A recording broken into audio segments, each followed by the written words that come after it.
Hello everybody, this is Blue Steel here with another Towns mod update of mine. As you can see on this title screen there now, I've also included text on it so that you can see what mod pack you've got installed and that you do in fact have it installed.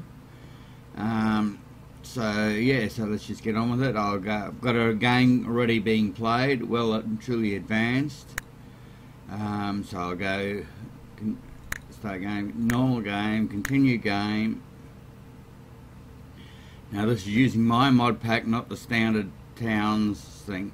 My mod pack doesn't actually benefit the player in any way apart from the layout of the UI and that you can see how much stock you've got now.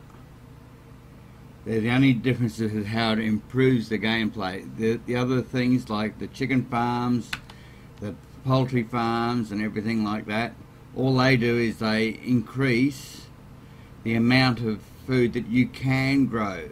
They still take just as much time as to have a chicken farm as it does to have a cow farm and stuff like that. It just allows you to farm chickens, and then there's the pear farms and the apple tree farms. The pear farms and apple tree farms, they produce 2 apples in about the same time as the normal apple trees take to produce between 1 and 3 apples. So I've tried to find a balance there in them. I'm going to be reducing that number of apples and that get produced. If you can see here, have a look at this mini map up here. As you can see, it's using my map generator mod, where all along the riverbank there's the rainforest, and that did have toadies in it, and there's islands in my lake which I've tried to explore. Why I've got all these holes in the side here around the water sources is so that when you scroll down you can see where you can dig and where you can't dig, as far as you can dig to.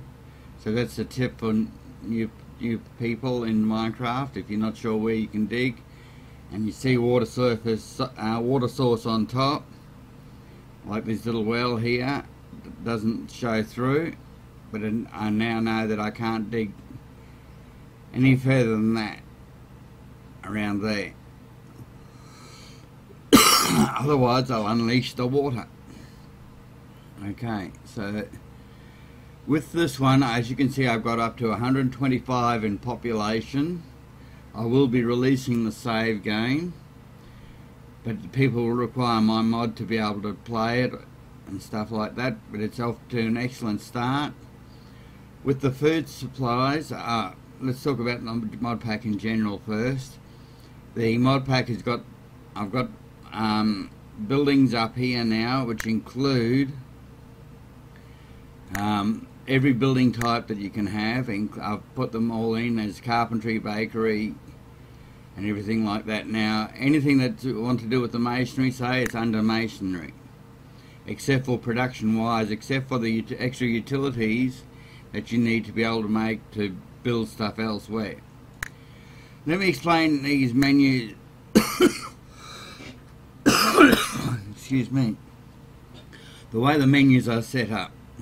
First of all, this menu on the right here is make and place. Don't forget that. Without most of the stuff in here is you make it and you place it. That cannot be removed or moved around or anything like that, unless most of the stuff you can by deleting the zone or the floor of the place, which is here, nice and handy, instead of having to come down here to the zones menu. It's up here, so you've got your floor that you can make and then everything else. Now I've put doors and that in for the buildings because doors are a common thing for each building. The beds and that are in the personal space in the hospital because that's the only place you can place them, so I decided to add those into the menus there. The walls and cooking bridges and ladder and that are down here for easy excuse me, I'm not feeling too good.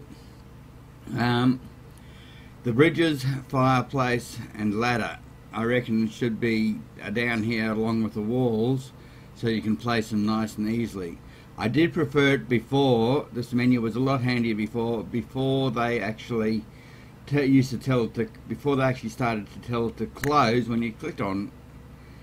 Now it's not made it as useful, so I'm thinking about getting rid of that there again, seeing as you don't no longer need walls around zones, and just putting the campfire place up in here as a building as well, because it can be placed anywhere. Now, as you can see there's a new chicken farm icon, apple farm, pear farm. They're the only 3 new buildings I've added, and in the mines I've got, so you can mine, put a mine on top of 4 blocks of stone, 4 blocks of grass, and 4 blocks of flint. So you can get flint for your campfire, for your cooking fires. You can get sand for your dirt and mud for your mushroom farms, and stone for your stonemason, because eventually all the resources will dry out as you dig and dig and dig. For example, if I come down in here, see here, I've only been able to find that 1 iron mine, but as you can see, I've gone through almost half the map, and so eventually your resources will run dry, and therefore you will require the mines later on. With another thing with the map generator is, as you can see here, if I follow this down below, in some areas the outline of the water line up the top here, like that's water up there, you'd expect water to be down below. Guess what? No water down there. Yeah, well, we're not sure for sure yet, but I can tell you now there are some areas that might not have water down below that do have it up top, because with my algorithms in there, in the XMLs, to generate the lake files, the water can be go in or out accordingly as to random generation. So you can get varying depths of water, as well as varying widths and lengths of water in the lakes. In my rivers, I've got it set they are spawning either 1 deep or 2 deep, so therefore you mightn't see it here, but there's water up above. So once again, it's better to trim along, go along the edges. See there, it's gone too deep. So yeah, it's very interesting in that for the how you do it, how I do it. How I get this all to line up with my town is I generally start with a grid pattern up here using stockpiles as a marker. Stockpiles with disable all on them, so that I can do the same type of check pattern as I do down here. From the bottom corner, I generally start off in a corner of the map and work my way out to where I want to start building, which in this case was wait. I think it must have been around here. Yep, there you go, there's the ladder going down there. What I did was I did up the dummy grid up on the top level here and told it to use that as the centering point, so it went down in the corner of on the actual passageways, not into the centre of a room. Now, as you can see here, I've got the game paused. Let's start it up. Actually, let's have a look at the quick production menu first. On here now, you'll see I've added other things as well that weren't normally here. For example, your material screen. This isn't to make the stock, because if you adjust any of these sliders here, it won't make any difference at all, because you cannot harvest any of the stuff. All it's here for is so you can see how much stock you've got of each item. For example, how many bits of wood there are out there already chopped, and flint, and iron, and mud, so that you can see whether you need to go and harvest some more stuff. And same with here, I've got all the utilities over here now, not just the auto-produced ones. So once again, you can set these to be produced, and to have a certain number of waiting in stock. One note about this is that with campfires they run out even if they're just in stock. They run out of time and they disappear. So be careful there. As for the food, I've got all the types of food up here now. So there's apples, pears, cactus fruit, mushrooms, fish which isn't even in the game yet, water buckets, flour and wheat, which I'd forgotten to add in, which is now in the mod. As you can see here, I do not have any food locks or anything like that. It's not because of the extra production that I've got going on, because they take just the same amount as if I didn't have these chicken farms here, I'd just have more cows and pigs. Same with the apple trees and that. The apple trees and that are just there just so I can make these apple pies. But apples and pears are very low on the food scale, and they do not fill up people very much. I just use them as an ingredient. The hospital and the things one tip for new players is, because you no longer have to put walls around buildings to start with, what you can do is you can set up your areas large and bold to cater for growth. If you make them too small, then it's hard to grow into. When I set up my areas, I set them up to be at least to hold 10 of everything for within that area. For example, in here there's 10 kitchen tables, butcher's tables, 10 kitchen tables, 10 stoves and 10 cooking bowls. Now that's a complete works for up to 10 people. If there is an emergency and I do need to make lots of food at once, I can. Same with the bakery, there's 10 baker's tables and everything there. Now, in my stockpiles for my armour and that, I set it up so that they can they have at least four sets of armour in production at any time, because that's the maximum amount of new immigrants that you can get at in the game at the moment. One thing with placing over here, if you see, come over here and you see you can place barrels directly. I never use that. I just use stockpiles to store my barrels in. You can even make a stockpile near the buildings, as I've done here, so they don't have to walk very far to do them. But it means then that if you ever want to move your barrels, they're not stuck in the one place. If I decide I don't want the stockyard here anymore, that I want to be able to extend my kitchen and bakery, all I do is come in here and right click and say destroy stockpile, and all those barrels then will be moved to wherever I tell it to move the new stockpile to, which makes things a hell of a lot easier than having them stuck there in the middle of where you want to put a wall or something like that without having to destroy them. To get rid of the food locks, as has been explained in other videos, the best thing to make are cows and pigs, wheat, and a bakery, and then make meat pies. At the moment in the game, they are the most filling, the third most filling item in the game, and they're very easy to make. So don't waste your time building up and getting all this fruit, harvesting all these fruit things. As soon as you can, swap over to meat pies, and you'll be set there. Now, I've got an attack of vampires that have just hit. The best thing to do is to lock your gates down here. As you see, I've got one gate per wall, and I just lock them. Control key to make see-through walls and see-through buildings. Tab key just to remove the roof. So I'll lock all my walls and doors and that, so that they can't come in and nab me until they're really and truly well spread out.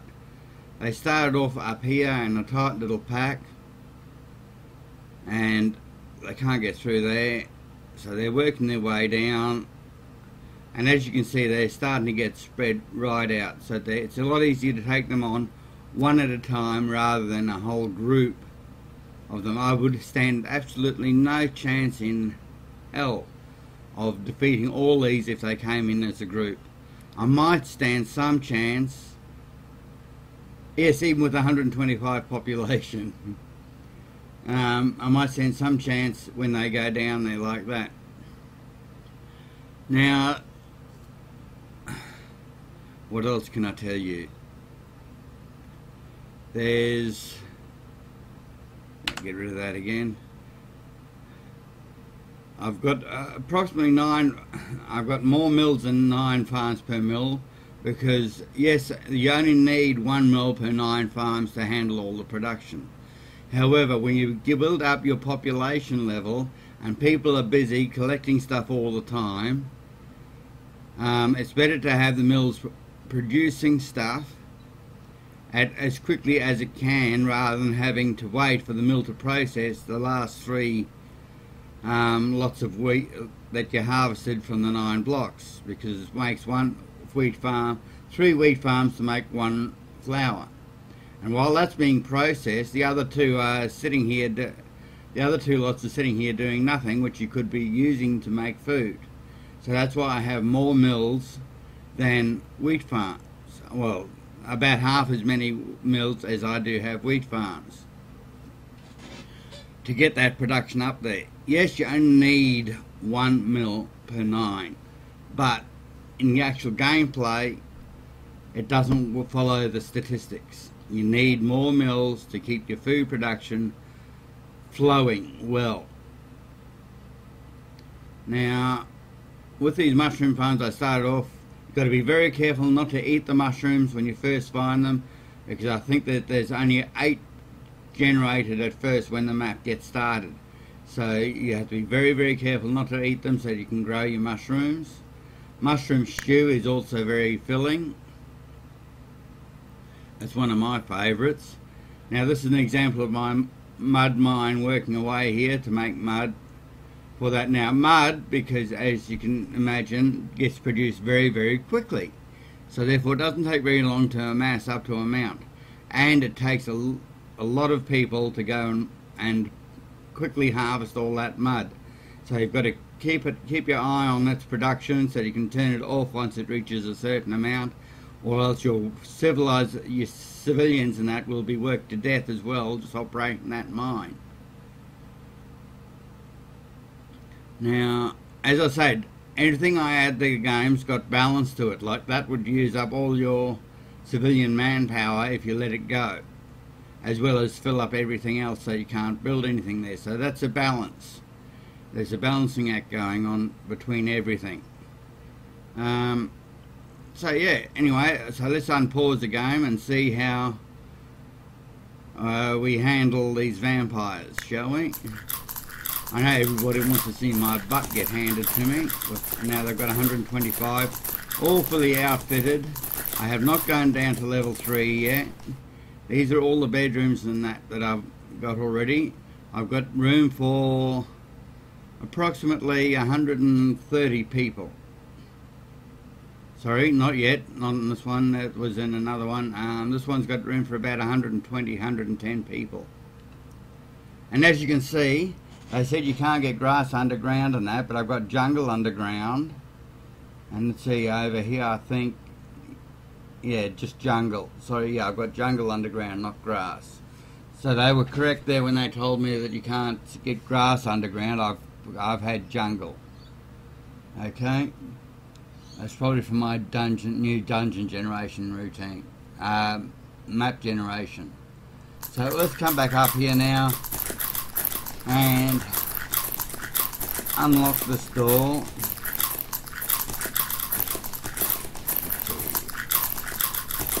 There, unlock the door. It says they come charging in. Yes, here they come. Try locking the door now again, and I don't think I can. Lock the... And they still came straight through because I've already targeted my citizens. So they just come bursting straight through the door. And off we go. Let's see how we do.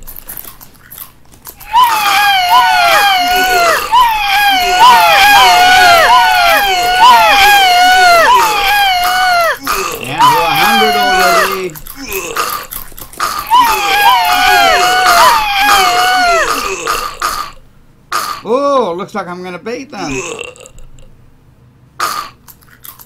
Okay, let me pause that again. Wow, I beat the vampires. Yay! But it cost me a lot of civilians.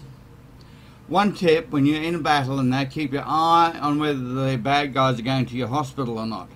If they are, just do a right click and delete the hospital, because people will not fight while they're resting up and healing.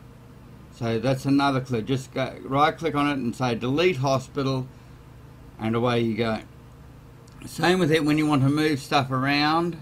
Say you don't like that layout anymore, you want to move your hospital. Right click, delete the hospital, and then all these items with the red X's on them can be moved, including those which haven't come up with the red marks on them so that they can be moved, but they can be moved.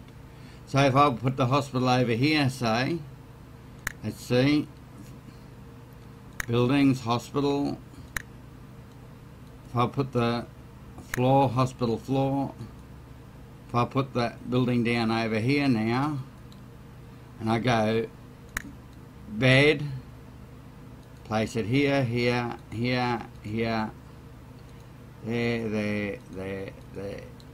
Okay? Now, what they will do is they will pick up those beds there in preference to going and making another one, and I come and place it. Now watch.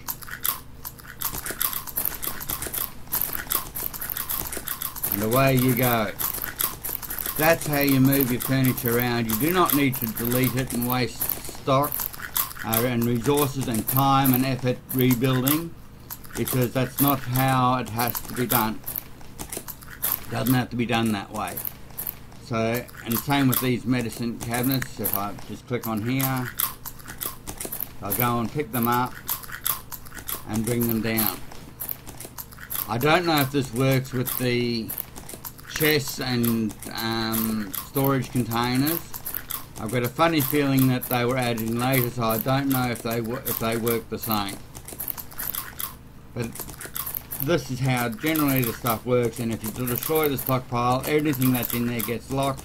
Same with the floors, anything that's in there gets locked. There are a couple of restrictions, like wall. It won't do it with walls or with pig farms. There's no way to destroy the ploughed fields, so therefore you can't get rid of that pig farms by doing it that way. Okay, well anyway, I think this has gone on long enough for this video. I hope to be starting up a Let's Play. Just let me know what you want to hear, and I know I have been asking for subscriptions or comments, but I do want them. I'd love to hear your comments, and I'd really need to know how many people like and dislike my videos, and also please subscribe. I've been telling myself that I won't be asking for people to subscribe, but because I haven't been asking people to subscribe, I don't have any subscriptions except from my 12-year-old son. Even though I've had over 300 views now, not one person subscribed, and I've just had 2 comments. And it just makes me feel like, you know, why do I bother? You know, if you want me to keep making videos, subscribe and comment. If you want me to keep up with these mod packs that I'm doing, tell me about it. You know, and even in a video response, respond to me and say, you know, wow, look at this map that I made, and stuff like that. All that is very inspiring to me and to other people. Especially other people who make YouTube videos as well. Anyway, it's Blue Steel here, signing off for another broadcast, so I'll catch you all later. Okay, bye.